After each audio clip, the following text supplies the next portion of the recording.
जो एक और पार्टी चीज पॉलिसीज है। काशिफ साहब यहाँ पे समझ नहीं आ रही मुझे, और वो है मुझे मौलाना का रवैया। अभी हम सब जानते हैं मौलाना फजलुर रहमान ने बयान दे दिया है कि 63A का जो फैसला आज आया है वो बिल्कुल जी हमें कबूल है, उसमें कोई मैच जो है वो फिक्स नहीं था। और लेकिन साथ ही साथ उन्होंने ये भी कह दिया कि जो भी अपोजिशन जमातें हैं जो एहतजाज का रास्ता अपनाने जा रही हैं, मैं उनसे रिक्वेस्ट करूंगा कि वो ये न करें। मैं चाहूंगी नसीम सिद्दीकी साहब इस पर अगर आप प्लीज कुछ कॉमेंट करना चाहें।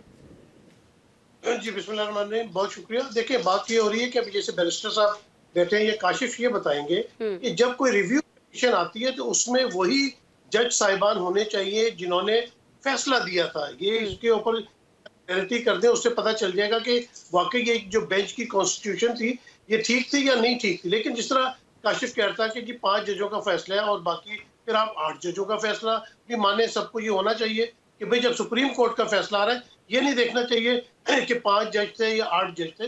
दूसरी बात ये है कि ये अजीब फैसला किया गया है। पहले वाला फैसला मुझे इसलिए बेहतर लगता था कि अब इस तरह कहा जा रहा है कि एक चोर है, उसने चोरी कर ली है, उससे जो माल उसने चुराया है वो बरामद नहीं करना, वो उसका हो गया, लेकिन उसको चोरी की सजा जरूर मिलेगी। ये अजीब बात है कि अगर एक लोग जो है वो डेविएट कर रहा है अपने पार्टी के पार्लिमानी पार्टी के डिसीजन से, तो वो जी वो काम तो ठीक है लेकिन उसकी सजा मिलेगी। तो सजा जिस बात की मिल रही है वो काम भी गलत है, तो आप उसका काम को नल इनवाइट करें।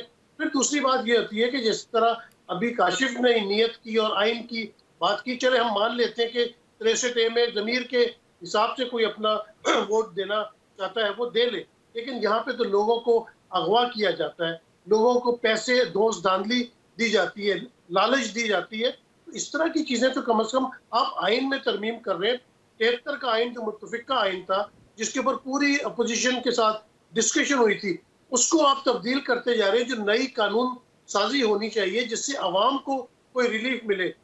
मुझे बता दें कि 15 से 20 साल जो पिछले गुजरे हैं उसमें उन्होंने कितनी ऐसी कानून साजी और ऐसी आईनी तरामीम की है जिससे अवाम को कोई फायदा मिल रहा हो, नौजवान नस्ल को फायदा मिल रहा हो। नौजवान डिग्रियां लेके मारे मारे फिर रहे हैं और आप यहाँ एक्सटेंशन देने के लिए, 2-2 नौकरियां देने के लिए, 3-3 नौकरियां देने के लिए आप आईनी तरामीम लेके आ रहे हैं। तो बात तो नीयत की आ जाती है ना, आपकी नीयत ही ठीक नहीं है।